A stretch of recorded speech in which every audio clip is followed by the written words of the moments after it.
অনুরাগের ছোঁয়া ধারাবাহিকের আজকের পর্বে দেখতে পাবেন রূপা যখন সাক্ষর কাছ থেকে জানতে পারে যে দীপা আবার অসুস্থ হয়ে গেছে, তখন সে দেরি না করে সোনাকে নিয়ে তাদের বাড়িতে চলে যায়। দীপা তো জানে যে অলি তার মেয়ে, কিন্তু জয়ীও যে তার মেয়ে তা দীপা জানে না। দীপার সামনে গিয়ে জয়ী বলে, মা আমি তোমার হারিয়ে যাওয়া রূপা। হ্যাঁ বন্ধুরা, রূপা যখন অলির মুখ থেকে শুনতে পায় যে তাদের রেস্টুরেন্টে কাজ করা এসজে আসলে তার মা দীপা, তখন জয়ী সাক্ষ্যকে ফোন করে বলে, বাবা এসজে কেমন আছে, উনি ঠিক আছে তো?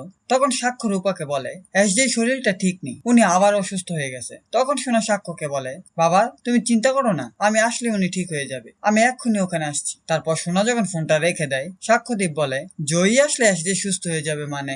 তখন সাক্ষ্যর মাকে বলে, আচ্ছা মা, জয়ী এটা কেন বললো যে ও আসলে এসজে সুস্থ হয়ে যাবে? তখন সাক্ষ্যর মা বলে, আমিও বুঝতে পারছি, জানিস তো জয়ীর হঠাৎ করে এসজির প্রতি এত টান কেন, এসজির বা জয়ীর প্রতি এত টান কেন। তারপর জয়ী অলিকে বলে, চলো আমরা এক্ষুনি তোমার মায়ের কাছে যাব, তুমি আমার সাথে আমার বাড়ি যাবে, ওখানে গেলে তোমার ভালো লাগবে। তারপরই রূপা অলিকে নিয়ে তাদের বাড়ি চলে যায়। ওইদিকে দীপা তো কল্পনায়ও দেখতে পায় যে সোনা তাকে কতটা ঘৃণা করে, তার প্রতি সোনার যে রাগ, যে অভিমান, তা সে কি করে মিটাবে? নিজের প্রতি নিজের মেয়ে এত ঘৃণা সে কি করে সহ্য করবে? তারপরই দেখা যায় রূপার সোনা সাক্ষ্যদীপের বাড়িতে আসে। দীপা সোনাকে দেখে কিছুটা শান্ত হয়, কিন্তু সে বুঝতে পারে না জয়ীর প্রতি তার এত টান কেন। তখনই জয়ী বলে, মা আমি তোমার হারিয়ে যাওয়া রূপা। তখন সোনাও বুঝতে পারে জয়ী আসলে পাতা মেয়ে। হ্যাঁ বন্ধুরা, এই ছিল অনুরাগের ছোঁয়া ধারাবাহিকের আজকের আপডেট। পরবর্তী আপডেটগুলো দেখতে হলে চ্যানেলটি সাবস্ক্রাইব করে পাশেই থাকুন।